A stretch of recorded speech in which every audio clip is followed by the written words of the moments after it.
xasan sheekh maxamuud iyo sidoo kale Saciid Cabdullaahi Dani ayaa waxa ay isku farasaari doonaan magaalada Gaalkacyo ee xarunta gobolka Mudug. Saciid Cabdullaahi Dani wali waxa uu ku sugan yahay magaalada si Gaalkacyo isaga oo ciidamadii difaaca ee Puntland eegan buuxa galiyay sidoo kalena dhawaan ku hanjabay in xasan sheekh maxamuud iyo cid uu wato magaaladaasi aysan imaan karin. madaxweynaha muddaxileedka uu ka dhamaaday xasan sheekh maxamuud oo labadii habeen ee la soo dhaafay ku sugnaa magaalada Dhuusamareeb ee xarunta maamulka Galmudug maanta waxa uu uga baxay safar dhanka dhulka waxa uuna gaaray oo tababar u xidhay ku dhawaad 4,000 oo ciidan oo markaasi ka mid noqonaya ciidanka xoogga dalka kuwaas oo tababarka ugu soo xidhay magaalada la yiraahdo Xanan Boore. haddaba waxa aynu eegi doonaa daawadayaal xasan sheekh maxamuud ayaa waxa uu doonayaa in uu kaga dhabeeyo tagitaankiisa magaalada Gaalkacyo sidoo kalena aysan jirin cid ka hor istaagi karaysa. waxaana la filayaa saacadaha inagu soo aadan in uu Gaalkacyo gaadho xasan sheekh maxamuud isaga oo weliba markaasi tegi doona qaybta ay maamulaan maamulka Galmudug. haddaba maalnimadii shalay ahayd wasiirka gaashaandhigga ee markaasi dowladda federaalka ee Soomaaliya Axmed Macalin Fiqi ayaa waxa uu yidhi xasan sheekh maxamuud Gaalkacyo waa uu tegi doonaa mina jirta cid looga baqayo ama markaasi la weydiisanayo in markaasi la tago ama markaasi ogolaansho laga weydiisanayo. Saciid Cabdullaahi Danina Gaalkacyo ayuu ku sugayaa isaga oo maalmihii u dambeysay ka shaqaynayay dib u soo nooleynta iyo sidoo kale dib u qaramaynta ciidamadii dhawaan markaasi ku biiray ciidanka dowladda federaalka haatanna markaasi dib loogu celiyay ciidamadii horay ay uga tirsanaan jireen ee difaaca Puntland. haddaba wararkii ugu dambeeyay iyo sidoo kale Saciid Cabdullaahi Dani iyo xasan sheekh maxamuud oo si toos ah markan fooda isku dari doona xasan oo markaasi raba in magaaladaasi Gaalkacyo uu tago Saciid Cabdullaahi Dani oo dhawaan ku hanjabay in uusan imaan karin iyo sidoo kale dhaqdhaqaaqyada maanta laga dareemayo magaaladaasi Gaalkacyo iyo ciidamada heeganka la galiyay ayaan muuqaalkan ku faahfaahin doonaa. saaxiibayaal soo dhawaada muuqaalka noo gareeya si share gareeya oo la wadaaga saaxiibadiin si goor walba wararka iyo macluumaadka halkan aan ku baahinay soo gaaraan. aad ayaa u mahadsantiin. waayahay aynu ku horeyna daawadayaal madaxweynaha muddo dhaafka ku jooga Villa Soomaaliya xasan sheekh maxamuud oo labadii habeen ee la soo dhaafay ku sugnaa magaalada Dhuusamareeb ee xarunta maamulka Galmudug ayaa maanta waxa uu safar dhanka dhulka uga baxay magaaladaasi Dhuusamareeb waxa uuna gaaray deegaanka Xanan Boore oo markaasi uu ku yaalo dugsiga tababarada ee ciidamada ee ugu weyn. halkaasi waxa uu tababar ugu xidhay ku dhawaad 4,000 oo askari oo ka mid noqonaya ciidanka xoogga dalka Soomaaliya. sidoo kale ciidamadani markaasi halkaasi ku sugan waxa ka mid ah ciidamadii BSF-ta iyo sidoo kale kuwii dhawaan dawladdu ay sheegtay in markaasi ay qaramaysay kulana dagaalami doonto maamulka Puntland balse laga soo bixiyay deegaanadii iyo sidoo kale saldhigyadii ay ku lahaayeen dhanka koonfurta magaalada Gaalkacyo. kuwaas ayaana xasan sheekh maxamuud waxa uu amray in tababar degdeg ah markaasi loo xareeyo 3 bilood kadibna markaasi la soo saaro. haddaba warka ugu weyn ee xilligan ayaa waxa uu yahay daawadayaal in Saciid Cabdullaahi Dani uu dhawaan wacad ku maray in xasan sheekh maxamuud uusan Gaalkacyo imaan karaynin isaga oo sidoo kale war-saxaafadeed soo saaray baaq culusna u diray beesha caalamka iyo dowladaha dariska. waxa uu yidhi marnaba ma aqbali doono safarka siyaasadaysan ee xasan sheekh maxamuud sidoo kalena uu ku doonayo inuu colaad kaga huriyo gobolkaasi Mudug gaar ahaan magaalada Gaalkacyo. taas ayaa ka dhigan in Saciid Cabdullaahi Dani uu arka safarkan inuu yahay safar markaasi uu xasan sheekh maxamuud ku doonayo in Gaalkacyo uu dagaal kaga rido. haddaba shalay ilaa xalay magaalada Gaalkacyo Saciid Cabdullaahi Dani waxa uu markaasi ku qabtay kulamo isdaba joog ah waxa uu la yeeshay qaybaha kala gedisan ee saraakiisha iyo sidoo kale ciidamada ku sugan gobolkaasi Mudug waxa uuna markaasi kula dardaarmay inay adkeeyaan amniga guud ee magaalada Gaalkacyo isaga oo sidoo kale heegan buuxa galiyay ciidamada markaasi daraawiishta ee Puntland. saldhigyadii ay ku sugnaayeen ciidamadii BSF-ta ee dhawaan markaasi lagala wareegay waxa markan lagu soo daabulayaa ciidamo aad u tiro badan kuwaas oo xataa qaarkood laga keenay magaalada Boosaaso ee xarunta gobolka bari ee cidhifka ugu dambeeya ee Puntland markaad aragtaa abaabulka iyo ciidamadani halkaasi lagu soo daabulayo waa mid ku tusinaysa in xaaladdu aysan sahlanayn in sidoo kale meeshani uu ka dhici karo dagaal aan waxba la isku reebanin xasan sheekh maxamuud kama shaqeynaya khayr iyo sidoo kale in halkaasi uu u tago fulinta mashaariic balse waxa uu halkaasi u tagayaa arrimo siyaasadeed iyo curinta colaado sokeeye waa sida markaasi ay ku andacoonayaan dadka ku sugan magaalada Gaalkacyo ee xarunta gobolkaasi Mudug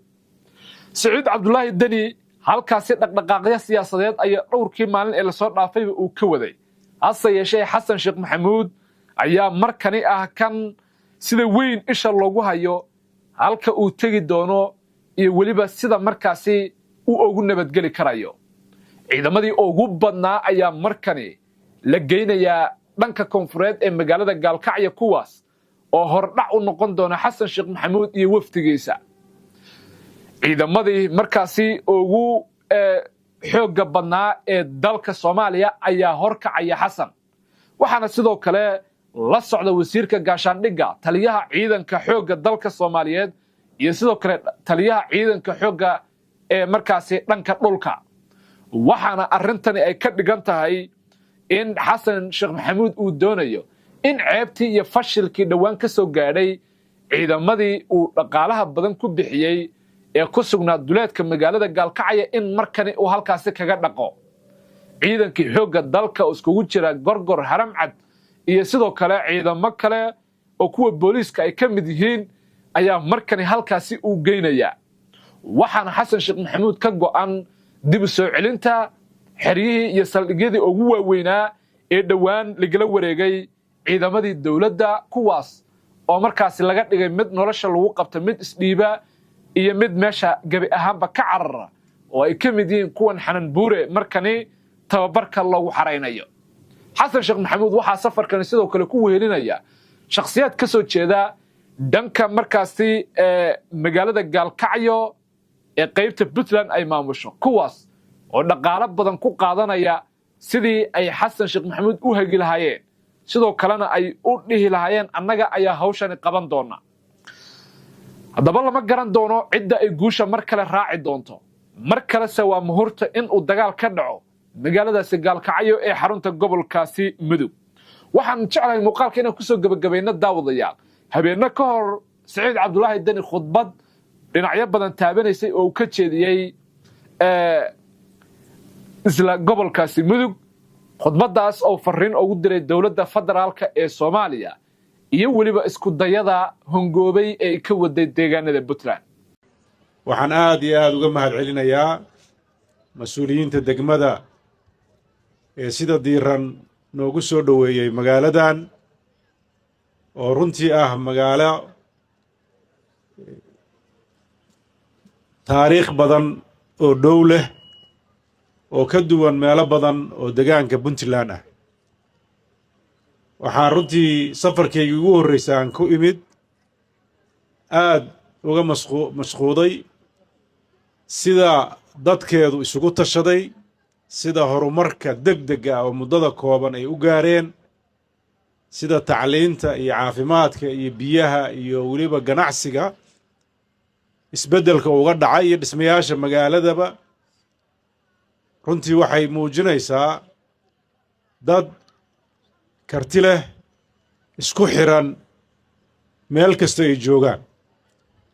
waxaan marar badan deegaano badan ka sheegnay habka horumarkay u gaartay Bursaalax oo u baahnaa in ku dayasho dad badan ay ka qaataan waxaad ogtihiin degmooyin badan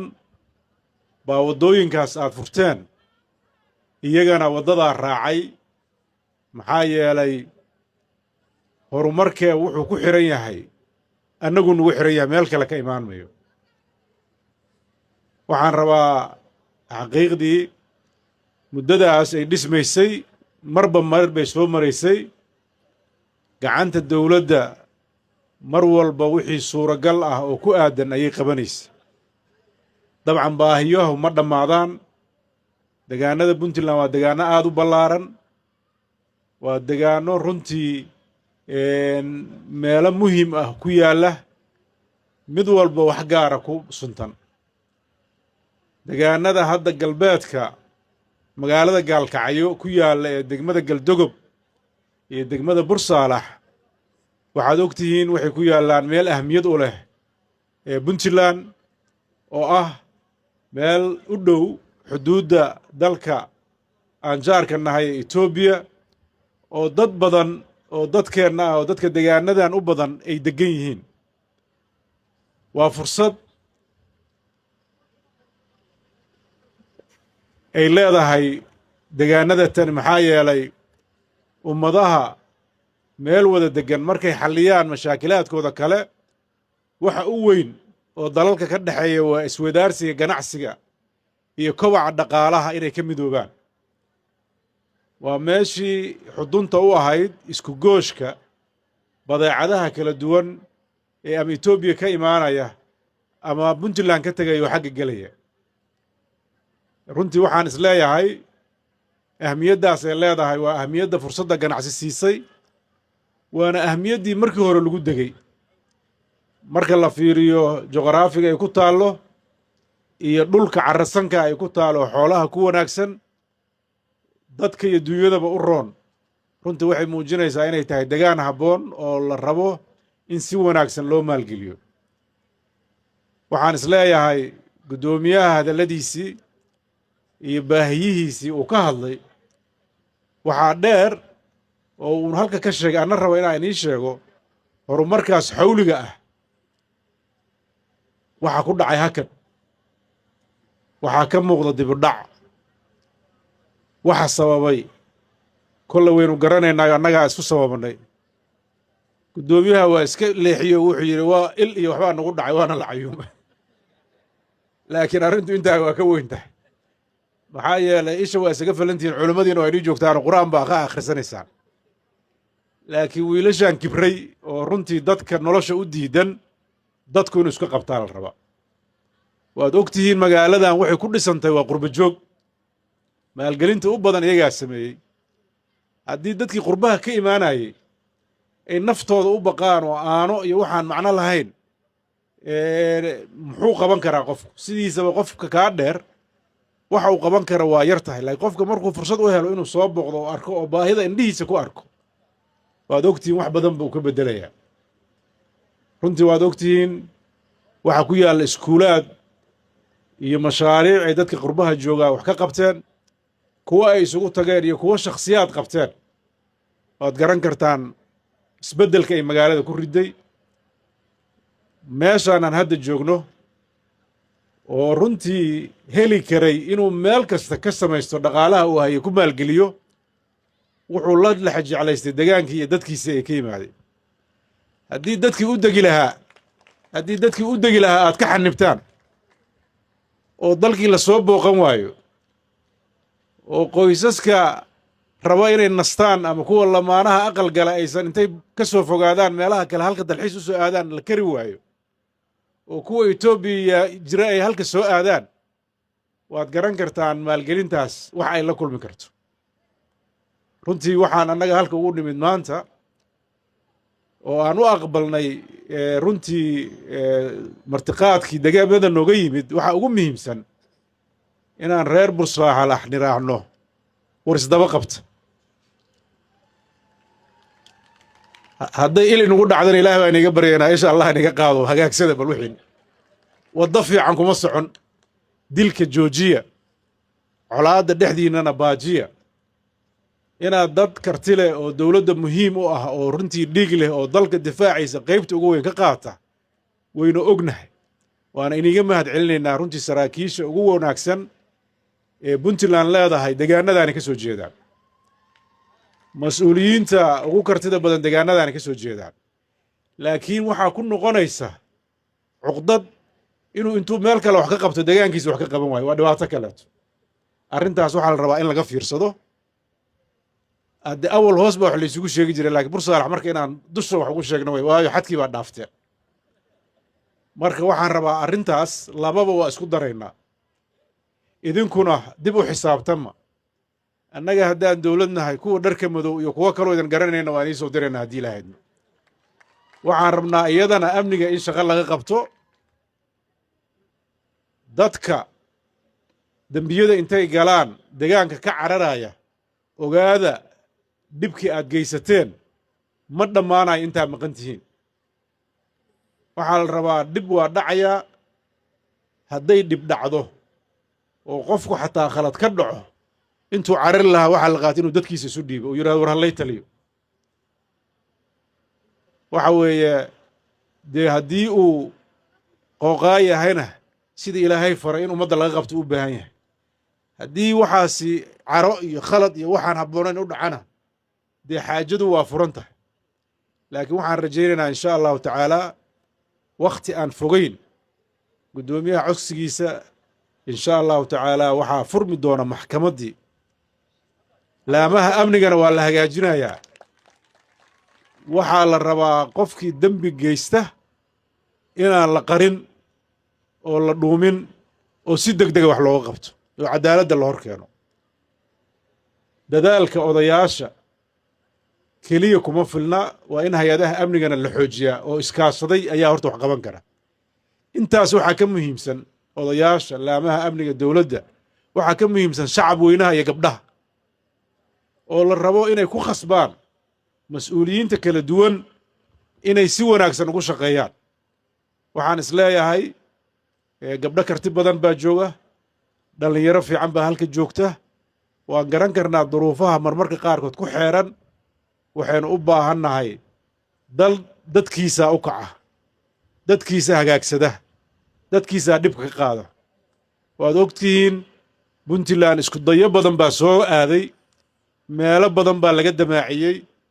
daacish baa isku dayday al-shabaab baa isku dayay quruumo kaleeto dana kalea isku dayey cidda u babac dhigaysa oo mar walba soo afjaraysa waa dadkeeda runtii markay isku duuban yihiin hoggaanka dhaqanka hoggaanka siyaasadeed iyo guud ahaan ciidankuba degaankaas loo baqi maayo haddii ilaahay idinka dhigo waxaan rajaynayaa dowladdiinna sidaa ugu kalsoonaateen sidaad uga rajaynaysaan inay ini difaacdo sidaa uga rajaynaysaan inay horumarkiinna ka shaqayso dimuqraadiyaddiinna ka shaqayso dowladnimada ka shaqaysa ayaa dhabnaga ah waxa aan degaanada saacadaha u maraynaa u guuraynaynaa meel walba u tegaynaa waxaan rabnaa dareenka dadkeenna inaan ogaanno wax la qaybsanno waxaan aad ugu faraxsanahay runtii degaanadii kala duwanaa ee maanta aan marayey oo maanta gelinka horena aan galdogob joogay caawana aan joogo bursaalax waxyaabaha aan rajaynayno waxa weeye in horumarka aan gaarnay inaan ku fara adeegno puntland inta wiilashaas geesiyaasha ay joogaan inta dowladnimadiinna iyo hay-adihii dowladda iyo baarlamaankiinna iyo xukuumaddiinna joogto ha u baqinina marar badan aan lahayn waa aynugu filannahay ha baqina kuwaa been moodaaya laakiin maanta casharrey hayaan baan u malaynayaa kii isku dayaa inay dadkan waxay ku heshiiyeen ka hor yimaada wadar iyo waaxid yaa waalan baa la yidhi waaxidkaa waalan ummaddaa waxay ku heshiisaa shaqaynaya haddii ilaahayma dowladnimadeedaa shaqaynaysa farriintaas cid walba oo damacsan rabidda iyo jiritaanka puntland inay wiiqdo ayay ku socotaa meel kasta ha joogto dadka reer puntland waa dad feejigan waa dad soo jeeda waa dad aan la siri karin waa dad aan la bajin karin waa dad aan la khayaamayn karin waa dad soo jeeda wax qaybsi iyo walaalnimo diyaara u nahay cagajuglayn iyo digdig ninna ka yeeli mayno ilaah idankiis marka waxaan rabnaa soomaali wixii ka dhexeeyana inaan ka hadalno ka xisaabtanno diyaar baan u nahay gudaheenna wixii ahna waddo kastoo habboon baan ku eegaynaa hadday siyaasad tahay hadday nabadoonnimo tahay iyo hadday tahay mid ciidanba hadba talada ku habboon ayaa hoggaanka dowladdu isagoo ka tashanaya dadkiisana la tashanaya haddii ilaahayd ma qaadi doonaa waxaan u baahannahay dowladda aan dariska nahay ee ethoobiya gaar ahaan ismaamulka soomaalida ee na soo xiga waxaan muddadii u dambaysay ka shaqaynaynay sidii wada shaqaynteennu ay u xoogaysan lahayd isu socodka gaadiidkii dadku u hagaagi lahaayeen ganacsigeennu isu dhaafi lahaa danaha amni iyo kuwa horumarneedna aan uga wada shaqayn lahayn arrintaas idinka waxaa ka tihiin safiirro khaasa maxaa yeelay degaankii baa u dhowdihiin waxaana laga rabaa dembiilayaasha halkaa ka yimaada inaynan igu soo dhuuman waxaa la rabaa dadka halkaa waxyeelaynaya inay halkiina gabaad ka dhigan waxaa la rabaa dadka xun ee degaanka xagga jira ee halka deggan iyagoo reer ahaanna inaysan laba canlayn oo intuu halka edabdarro ka sameeyo halka ku gamban ama intuu halka edabdarro ka sameeyo xaggaa ku gamban waxaa la rabaa wixii xun laamaha amniga wada shaqayntoodu way ka wada shaqaynayaan mana dhici doonto haddii ilaahay inay arrimahaas dhacaan annaga waxaana laga rabaa inaan mar walba u taagnaanno waxa danteenna ku jirto danteenna waxay ku jirtaa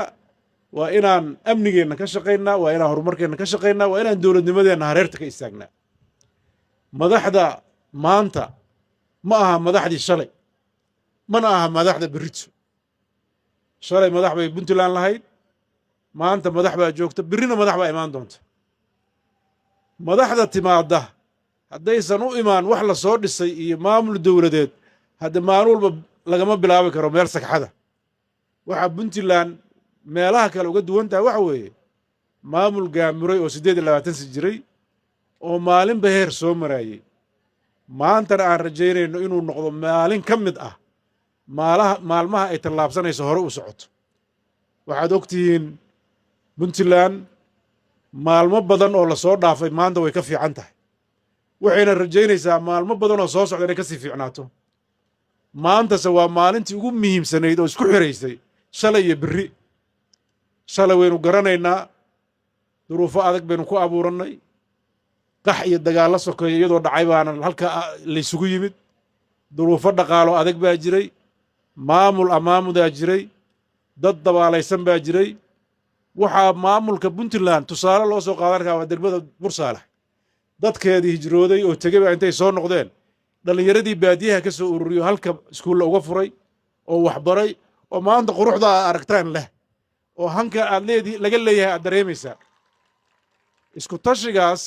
dadka reer puntland wakhtiga badan geliyeen oo 30 sano u dambaysa ka shaqaynayeen maanta waxay rabaan inay uga gudbaan dawlad kala wareegta mas'uuliyaadkaas oo iyada isku filan oo canshuuraha si fiican u qaada oo dawladda la xisaabtami kara ah oo waxa ka soo baxa ay dadka ku celiso hadday jidad tahay hadday biyo tahay hadday amni tahay la wareegta tacliinta la wareegta caafimaadka meesha loo socdo horta waa halkaas meesha wax kala wareejinaysa waa maanta haddaan dowladnimada dhidbada u aasno oo hay-adaha dowladda iyo kala dambaynta adkayno oo dadku ay noqdaan dad la xukumo iyo dad wax xukuma iyo sharci ay wax ku xukumaan oo aan yarayno inuu nin walba siduu rabo yeelo waxaynu gaaraynaa qorshe ay suuragal tahay dowladdu inay awoodda dadkeeda oo dhan iyadu la wareegto qurba joogteenna iyo dadkeenna hantida haystana aan wax kale u dirsanno oo ah kobaca dhaqaalaha meeshii ay tabarruc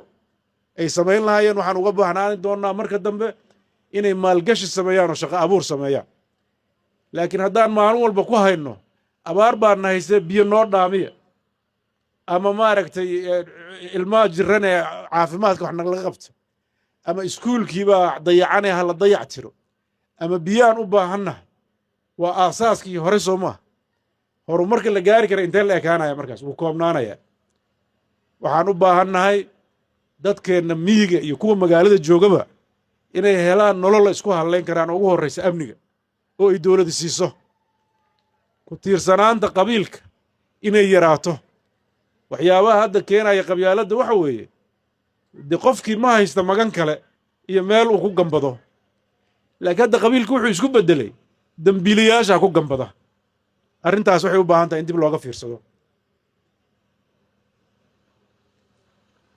waxaad ku mahmaahi jirteen odayaasha maxay oran jirteen mid qaldan qabashadiis iyo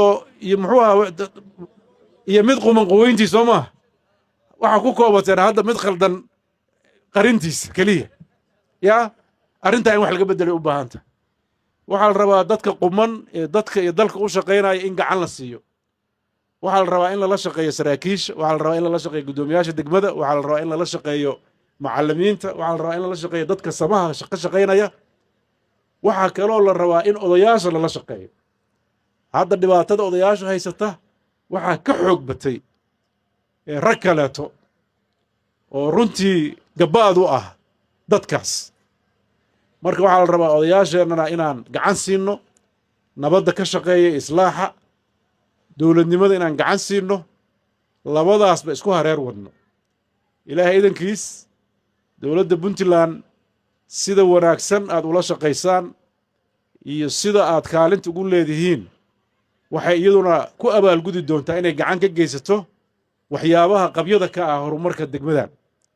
dadkii qurbaha waa daaleen sida aad sheegaysaan ama duruufihii baaba ka daba yimid waa ogtihiin oo adduunkii waa soo adkaaday maadaama adduunku soo adkaaday waxaa la rabaa dowladdu inay la wareegto howlahaas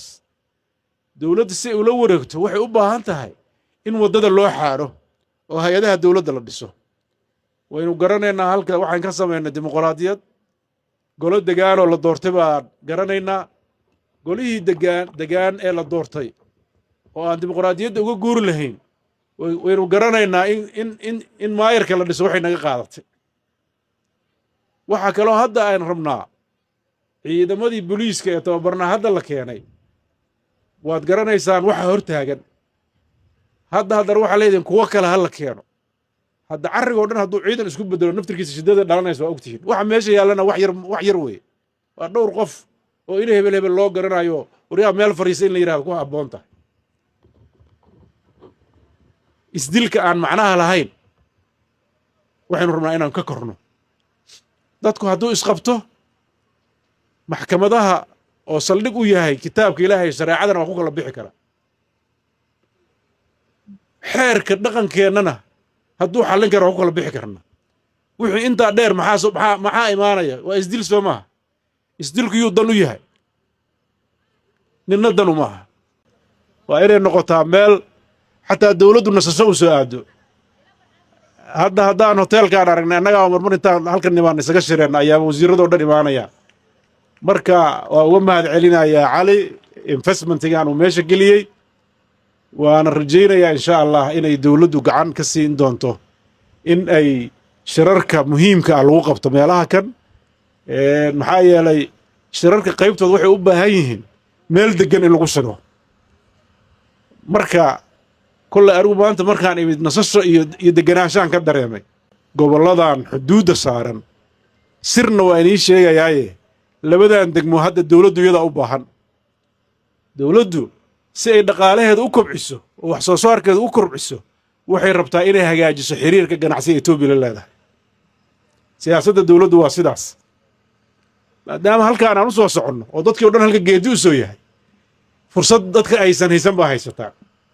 dadku idinku ina fiirsanayaa dowrka aad leedihiin hagabina iswaansada ha iskala saarsaarinina magaaladan waa ogtihiin waa magaalo la wada degan yahay soo saas maaha waa magaalo la rabo inta inala degan maahan inta kalena inay soo degto maxaa yeele meel istraatiiji ku taalla soo saas maaha albaabada dadka u fura inta yaree xun ee maaragtay iyaga ruuxaddooda hallaysan toosiya aad baad u mahadsan tihiin insha allah kulamo gaaraan geli doonnaa waana intaasaan ku